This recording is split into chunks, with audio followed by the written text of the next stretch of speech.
Patriarchy has been defined as a social system where males hold a disproportionately large share of power.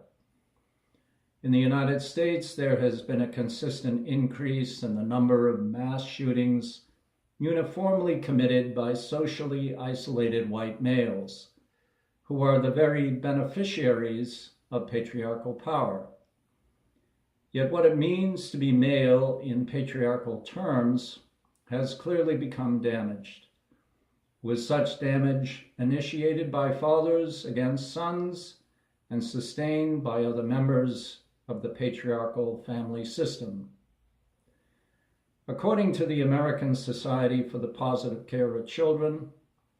there are 7 million children abused per year in the United States alone. This is our contemporary Holocaust, as these children will grow up to become adults whose emotions have been damaged and whose spirits painfully crippled, if not completely destroyed. By the 21st century, it is clear that the construction of the male gender is in crisis, and it is time for males violently raised in patriarchal families to have their stories of disfiguring violation heard, as this is the first crucial step in implementing change in child-rearing practices. In 2006, I read the research of Dr. Basil van der Kolk on what he and Dr. Judith Herman termed complex PTSD, which they defined as being the post-traumatic stress disorder impacting children and adults raised by abusive or neglectful parents or primary caregivers. They postulated that the standard definition of post-traumatic stress disorder was grounded in the fact that the trauma from which the patient needed to recover was a one-time event, such as a car accident or a physical or sexual assault. Whereas in cases where children were exposed to the chronic trauma daily directed at them from parents or caregivers, which for the child would be the equivalent of living with a wild animal such as a bear inside their home, rendered that child with the condition of complex PTSD, which would affect that child if left untreated for the rest of his or her life. As it is natural for a child to have their ego invested with the anticipation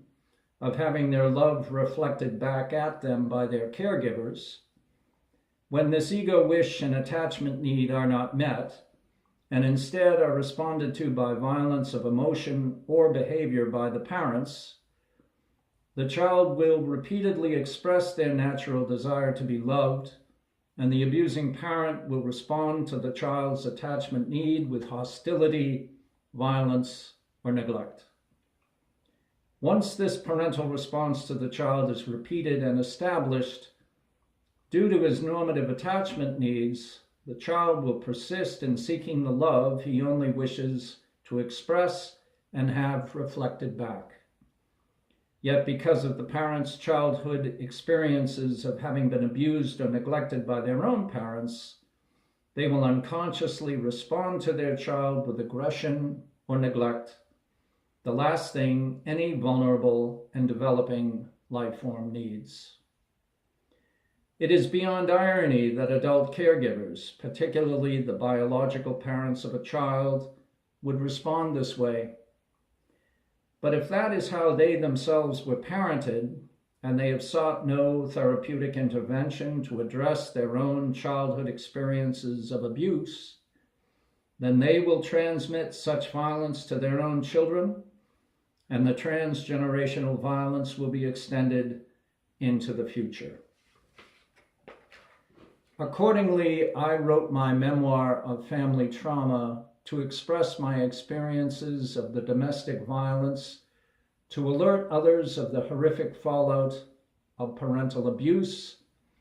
while offering survivors of it a narrative model which they can use to give a year-by-year account of what they recall of their own experiences of parental abuse and neglect. I am convinced we are, as a worldwide community, still in the grip of the transgenerational transmission of violence that occurs within patriarchy's last secretive structure of the family. And it is time for adult survivors of parental abuse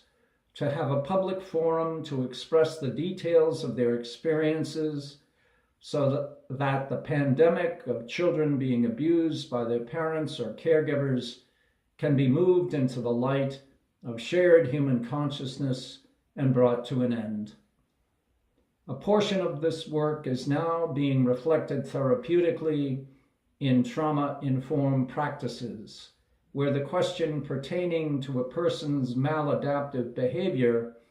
has changed from being, "What's the matter with you?" to "What happened to you?" with the answer now expected to be located in childhood trauma. My book answers the latter question by using the form of the memoir. It is my memoir's central thesis that all human violence has its genesis in the aggression engendered by neglectful or violent parents,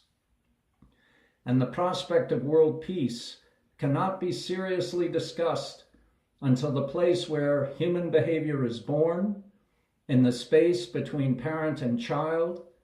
is thoroughly examined with all of its painful emotions expressed and respectfully listened to and received. It is in this spirit that I wrote my memoir Back and Forth, and its logical premise is found in a statement by Basil van der Kolk. Quote, "Putting one's daily experiences, emotions, and observations into words is one important element of post-traumatic therapy. Language creates the capacity to generate complex internal representations of one's reality. Uncommunicated experience tends to lead to emotional isolation, a sense of being forsaken and no longer part of the human race. In contrast, feeling understood and amplifying what one knows and understands by communicating with others is one of the great joys of being human. Putting an experience into words is one way in which people can regain the capacity to imagine alternative outcomes besides the disaster of the trauma." End quote. It is through the sharing of chronic traumatic experiences with others that its victims emerge from their re-traumatizing isolation and to begin to find community with other human beings. Without their being able to speak and share their feelings of these brutal experiences, the traumatic effects only remain locked in their psyches and bodies, where the internalized voice of their abuser still holds dominion over their lives, and where no considerate other can ever hear how the effects of their parental abuse felt to them. Because child abuse remains a taboo subject, the expression of its effects is relegated to the private space of the family, which is the site of the trauma where its effects are only repeated. And adult survivors wishing to express their feelings of having survived it are also consigned to a solitary therapeutic space in which contemporary adults, such as clergy, counselors, and psychotherapists, ultimately expect adult survivors to simply forgive, or at least forget, their abusive parents. Yet if forgiveness is the action abuse survivors take, then they will never access the painful emotions still locked deeply in their minds and bodies, which will deleteriously impact survivors' health for the rest of their lives. Accordingly, a critical context needs to be established in colleges and universities for adult survivors of child abuse, so that for this generation, a clear articulation of these horrific events can be documented, so their lessons are learned and future generations of children will not have the secure base of their domestic spaces destroyed by the pathogen of violent adult behavior. When a critical context for this kind of text is established, it will allow survivors of domestic abuse to release the private hell of their secreted emotions into a normative public forum. In high school English courses, students are taught that all writing is considered expressive, with two branches of it emerging either in the direction of educational informative writing, which is the material of research papers, or in the form of aesthetic creative writing, which is the material writers use to reflect on their own lives or to imagine the lives of others. Consequently, whether through aesthetic creative narrative or through educational informative writing, critical of depictions of child characters in English literature, students inclined to either mode of expression due to their personal experiences of parental abuse need to be allowed to express themselves in academic settings, as it is there that social priorities for acceptable discourses are established and reinforced, and where the pain of feeling estranged or othered, most often at home by members of an abusive family, begins to be lessened within a receptive critical context outside of the abusive home, where adults who were raised as children there were only told to remain powerless by being forced to keep quiet beneath parental authoritarian threat.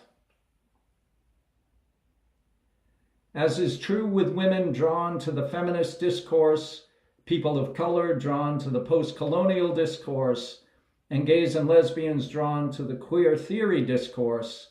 so it should be true of adult survivors of child abuse. The pain of private experience is made public and shared through its articulation in the form of critical contextualization, where their narratives are engaged in university discursive practices with the same level of respect as those of individual members who emerge with narratives of otherness from these other groups. In this way, the narratives of adults who are survivors of childhood abuse would not be dissimilar to the classic slave narratives of the 19th century. Arguably, it will not be until such narratives are accepted within a critical context that domestic child abuse will remain as painful a cultural epidemic as the American slave trade of the 19th century had been. As was true with the slave trade and the narratives it inspired, the domestic abuse of children will not stop until the narratives of those who have suffered from its effects have been fully articulated and given a critical context within the culture of public discourse outside of the abusive family. If such an effort worked to educate others and lessen the punishing effects of sexism, racism, and homophobia, then it will also work to lessen the punishing effects in the lives of abused children and the damaged adults they become.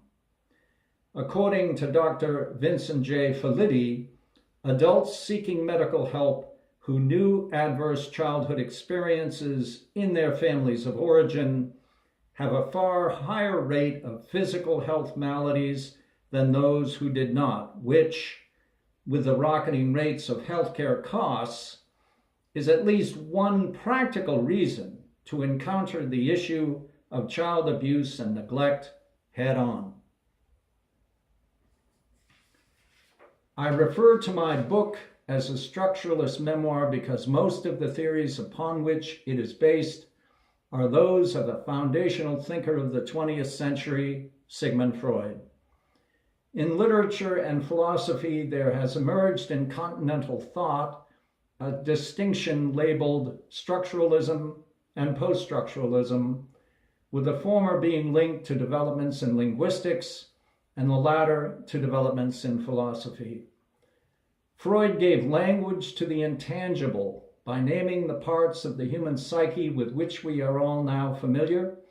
the superego, the ego, and the id. He went on to give structure to, by naming and describing, human behavior. And it is to him and his early researchers in psychoanalytic practice that my memoir's passages owe their greatest debt.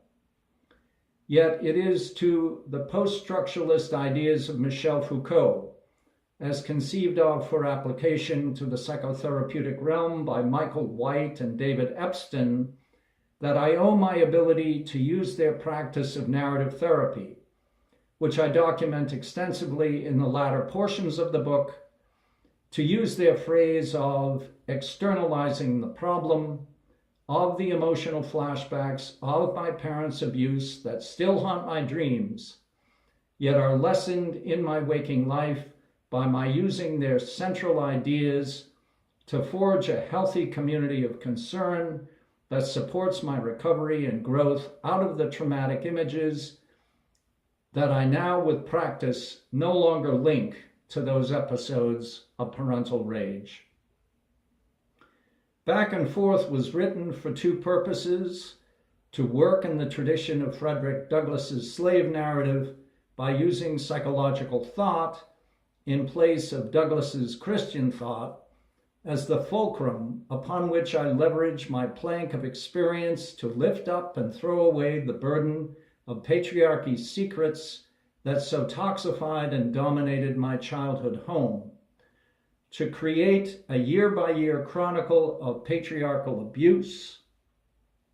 to show how my father had internalized all of its many violent messages to dominate my mother, my siblings, and me. In addition, the memoir's structure is intended to be a therapeutic model that other survivors of childhood abuse can use to claim their version of events where indeed, as children, they had absolutely no voice and therefore no power. Through language, our power is reclaimed, and I intend my memoir to serve as a model for all child abuse survivors to recover. It is worth the effort. Within my new community of concern, my true self grows healthier every day.